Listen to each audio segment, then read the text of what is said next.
But the outcome of my presentation tonight is that board members are going to be really well prepared to take informed action on the levy resolution that's before you tonight, and I have a couple of folks who are ready to help me do that. Our Director of Business Services, Kelly Benusa, and Jody Zesba from Ellers, our financial advisor, are both here. Jody's going to participate at the end and give you some financial information, and both of them will be available to answer questions at the end, as will Dr. Reesgraff or Tim Wilson, our Chief Technology Officer. So I'd like to begin just by reminding you that on the agenda tonight is a resolution to approve putting two funding requests on the November 6th ballot. An operating levy that would provide about $9 million per year for 5 years and allow us to continue the progress we've made in increasing student achievement. Secondly, a technology or capital project levy that would provide $5 million per year for 10 years for classroom technology equipment, curriculum materials in areas such as science, math, music, career and technical education, staff training, and maintaining reliable technology infrastructure. And it's important that board members and community members know how these requests came about, how the funds will be used, and why the funds are needed in order to continue the progress we've made in serving all of our students. In education, like most other industries, the cost of doing business increases every year. We have a certain degree of control over some of our costs, like salaries and benefits, and very little control over other costs, like fuel, energy, or state pension payments. Student, parent, and community expectations for public education are constantly growing, and state and federal requirements continue to increase. And meanwhile, we have to continue to provide a high-quality educational program and provide services that prepare students well for higher education and careers. Fortunately, we have practices in place to ensure that we're using resources effectively to provide high-quality programs for students in this environment in which expectations are increasing and requirements continue to climb. For example, we budget conservatively and we earn praise every year from our independent auditors for our financial management practices. We constantly monitor revenues and expenditures. Since 2008 and 2009 school year, we've reduced expenditures by $18 million and have achieved an additional $6 million in cost savings through cost containment measures. By refinancing bonds at a lower interest rate, we've also saved local taxpayers nearly $11 million since 2005. These practices have served us well and our community well. At the same time, we've been paying close attention to a situation that we know is in the relatively near future. Nearly $14 million in projected expenditure reductions that will be required to maintain the board's established minimum fund reserve. These reductions will affect the 2013-14 school year and the 14-15 school years, with the greatest impact being on the 2014-15 school year. Reductions at that level would most certainly jeopardize the progress we're making in increasing student achievement, improving graduation rates, and increasing participation in the most challenging courses that are available to our students. Currently, the school district receives nearly $9 million less per year than the state allows through our local levy. So local levy request that would provide funding up to the state allowed maximum would provide a much needed additional revenue, and it would lessen the severity of future expenditure reductions. And finally, since our district doesn't have a separate levy that helps us keep up with technology needs, our students are somewhat at risk of falling behind in their skills and using technology for learning. Before giving direction to prepare the levy resolution for action tonight, the school board engaged in a thoughtful process to weigh our students' educational needs and our district finances, and to listen to community perspectives. On an ongoing basis, of course, the school board discusses school district finances in detailed and long, I might add, work sessions and at regular board meetings. Every month, the board engages in conversations about finances, about how to best meet the needs of our students with available resources. In addition, the board commissioned a professional survey to learn about community members' perspectives of their local schools and their opinions about two types of ballot requests that could bring in additional revenue. An operating levy to sustain the progress being made in improving student achievement, and a technology levy to pay for classroom technology equipment, curriculum materials in the area of science, math, music, and career and technical education, staff training, and maintenance of a reliable technology infrastructure. These levy requests are being presented only after careful consideration and hard work over the past several years to contain costs. We know that economic times are difficult and that it's hard to request money from taxpayers. We're putting the requests on the ballot, or requesting to put them on the ballot now, because it's clear that additional local support will be needed to help us sustain the success we're delivering in areas that are important for our kids and for our community. This work is too important to let it lose momentum. While expenditure reductions are likely to be needed in the future, passage of the operating levy this fall will reduce the impact of those reductions on this critical work. The results of the early summer residential survey were very encouraging. Our community thinks our schools offer a high-quality education that provides strong value for the dollar. They know we have outstanding teachers. They believe that we need to educate all students and not leave any of them behind. And our community believes that students need to know how to use technology effectively. The research director for the survey firm, Decision Resources, noted that after hearing about levy proposals plus the tax impact for each, our community residents showed strong support for both levy requests. So let's take a look at each one in more detail.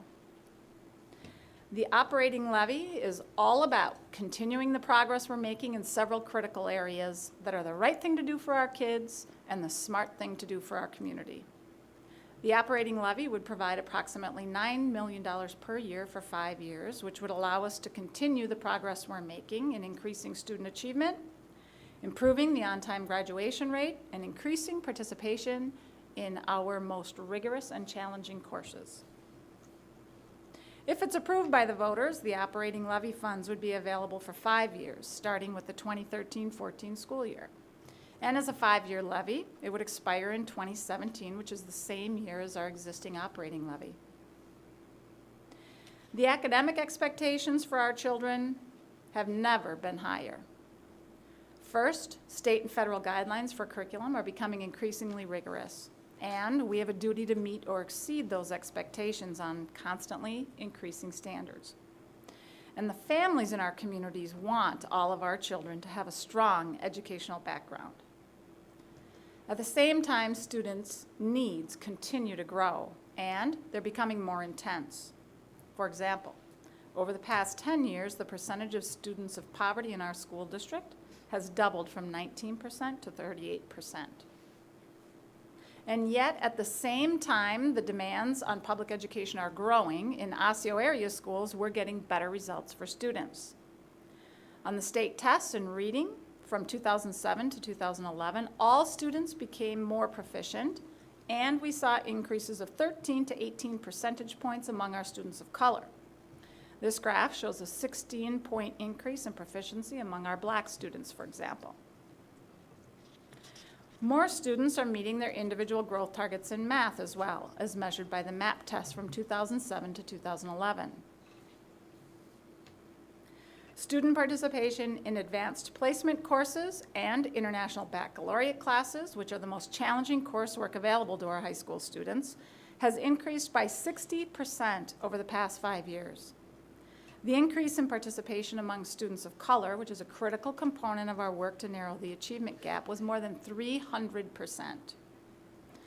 This success is the result of lots of really hard work by students and staff. Without the additional funding provided through local levy, expenditure reductions that will be required in the near future will certainly jeopardize that progress. Voter approval of the proposed operating levy would help ensure that this good work can continue. Just a few years ago, graduation requirements focused only on basic skills. Current requirements now focus on rigorous post-secondary education. While graduation requirements are becoming more demanding, our overall on-time graduation rates are really holding steady. Plus, we're seeing significant increases in two of our largest groups of students of color and those students in poverty. Our on-time graduation rates among white students are already very high. As you can see, our work is making a difference for students, and yet we have so much more work to do. Let's take a look at the technology levy request. Our school district currently does not have a technology levy that provides a dedicated stream of funding to support technology needs. Other West Metro districts have separate technology levies, some as high as $745 per pupil. This allows other school districts to stay more current on technology equipment, materials, and training. Since we don't have a separate technology levy, our technology and capital needs have to compete with other capital needs like boilers and school safety equipment and curriculum textbooks. The proposed technology levy would pay for classroom technology equipment, curriculum materials in areas such as science, math, music, career and technical education, staff training, and also would help pay for reliable technology infrastructure. Our school district, as you know, has a national reputation for expertise in the effective use of technology for learning, but we have a significant gap between what we could do because of the expertise and enthusiasm and skill of our staff and what we can do given our financial resources in that area. Voter approval of the technology levy would allow us to make significant advances in providing and using technology to help kids learn. While the per pupil amount will be significantly less than some of our neighboring school districts, additional funding for technology will help our students remain competitive with their peers in nearby school districts. Compared to other school districts' technology levels, it's a relatively modest request, but it will advance important work, and it also reflects the level of support from our community. I've just shared some information about the reason for the levies and how we know that the funds will continue to accelerate our work to increase student achievement. I'm going to turn it over now to Jody Zesba, who is with our financial advisor firm, Ehlers. Ehlers is a financial advisory firm, as I said, and it provides debt planning and issuance and other financial advisory services to school districts. With respect to referendum elections, Ehlers provides assistance related to the exploration of options, property tax impact and analysis, and comparative analysis services. Jody?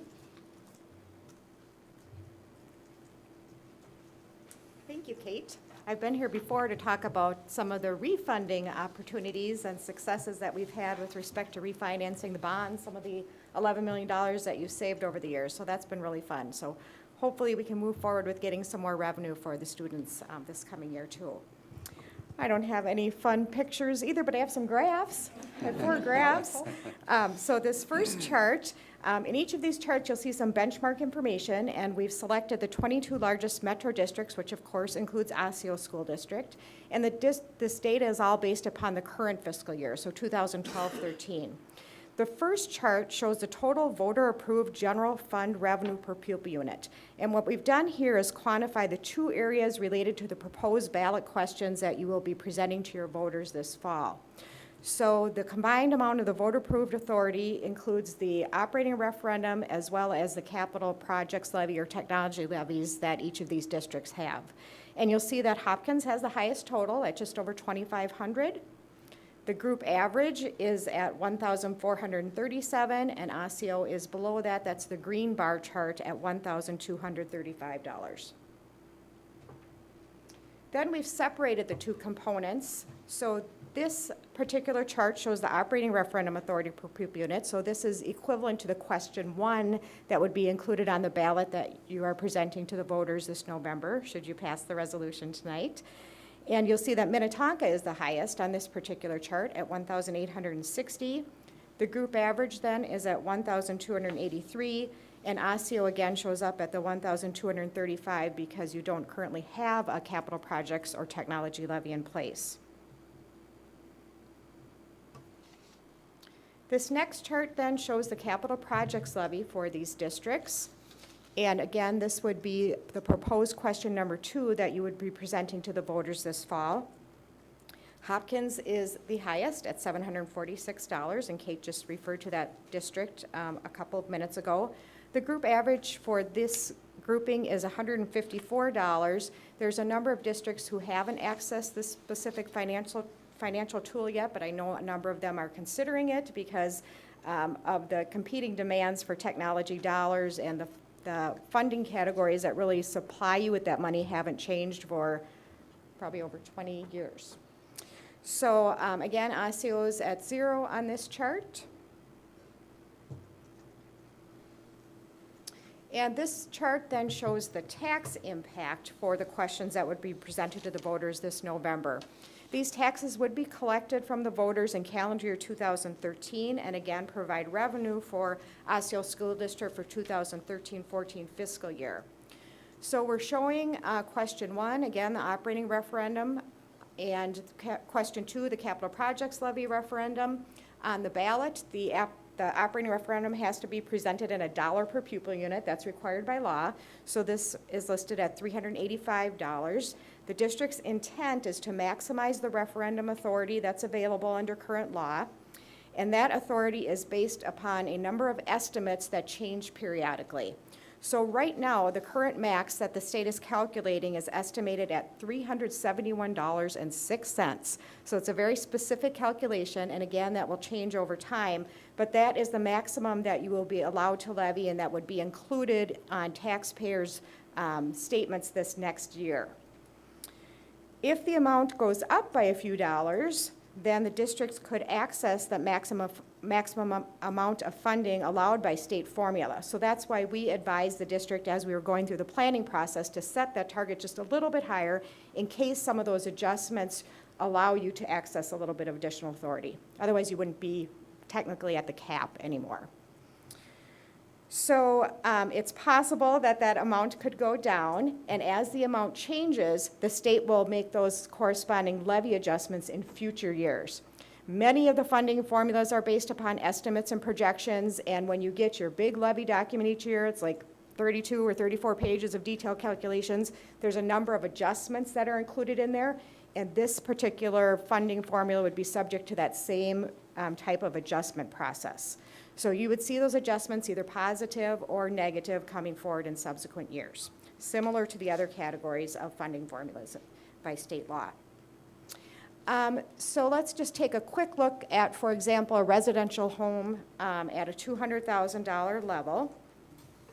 Question 1, the tax impact for taxes collected in 2013 would be $168. And the tax impact is calculated based upon the maximum that's currently allowed under the formula. So it's calculated based upon the $371.06 because that is the maximum currently allowed by the state. The capital projects levy then on a $200,000 home would result in an estimated increase in property taxes of $79. The total then for the two questions is $247. One other technical area that I'd like to point out is that the operating referendum, question number 1, you'll see that the tax rate showing up there at the top is listed as an RMV tax rate. That particular levy is spread on what's called referendum market value.